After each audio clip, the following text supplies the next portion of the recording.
So, I decided that I wanted to do a video about having type 2 diabetes. So, back in June, June 22nd to be exact, on Father's Day, I was diagnosed with having type 2 diabetes. With being put in the hospital, I had was not feeling well days prior. And so that Sunday, I really wasn't feeling good. I had a lot of shortness of breath. Everything that I drank tastes just weird. Um, my mouth was really dry, so I would try to do like popsicles and things like that, and just wasn't great. So anyway, after I got off work that Sunday, I left and I went to the hospital because honestly, I didn't know what was going on. Maybe I had COVID. I didn't know. So I wanted to make sure everything was okay. I got to the hospital and I was basically asymptomatic. So anyone that doesn't know what that means is basically you don't have symptoms of different things that go on with your body, like blood pressure and things like that. So when they took my blood pressure was 200 over 108. Ridiculous, right? I mean, I could have had a stroke, anything. So they took me back. They took a lot of blood work, did a lot of, checking my vitals, different things like that. They actually did a COVID test on me. And they end up taking me back to a room. I was back there for probably about an hour or so, and the doctor finally comes in and he tells me, well, the good news is that your COVID test came back negative. So I'm like, great, but what is wrong with me? And then he tells me that I have type 2 diabetes. I literally cried. Like, I after he said that, I heard nothing else. It was like Charlie Brown, wah wah wah wah wah. Like that's all I heard. I didn't hear anything else that this guy was telling me. Um, so after I kind of got myself together, and I called my mom, but they were telling me that my A1C levels were like 468 or something like that. My sugar was out of control. So, um, probably 6 months or so before that, my oldest sister, had been diagnosed with diabetes as well. So crazy. And when you think of diabetes, or at least when I did, you think of people who eat a lot of sweets all the time or eat a lot of sugary foods, who, I mean, are morbidly obese, things of that nature. And I wasn't obese. I mean, of course, according to the doctors, when you go to the doctors, what they consider obese is not what we consider obese. But I mean, I was at 238 pounds. That's not obese to me. So it was just weird how this happened because I don't eat a lot of sweets. I don't drink pop. I drink a lot of water, things like that. And of course, sugars and everything that we eat, breads and all that stuff turns into sugar.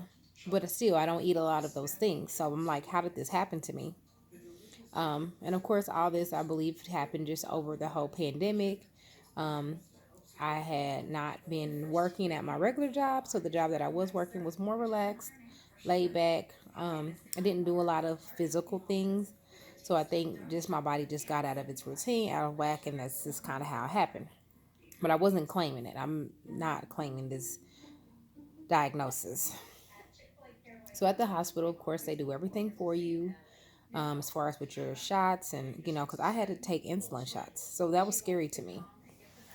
But they did everything for you. They measured out all your medications. They know what time you need to take things. They did your meal planning. Like everything was done for you in the hospital. So the first day that I went home was very scary. And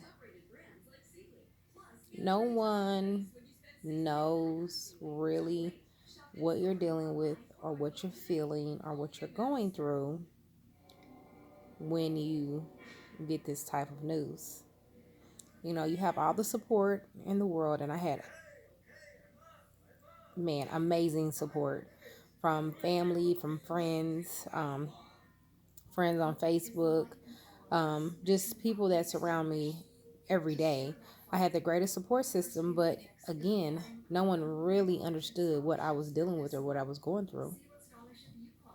So the day I got released from the hospital, um, I went and picked up all of this stuff that I have to take now.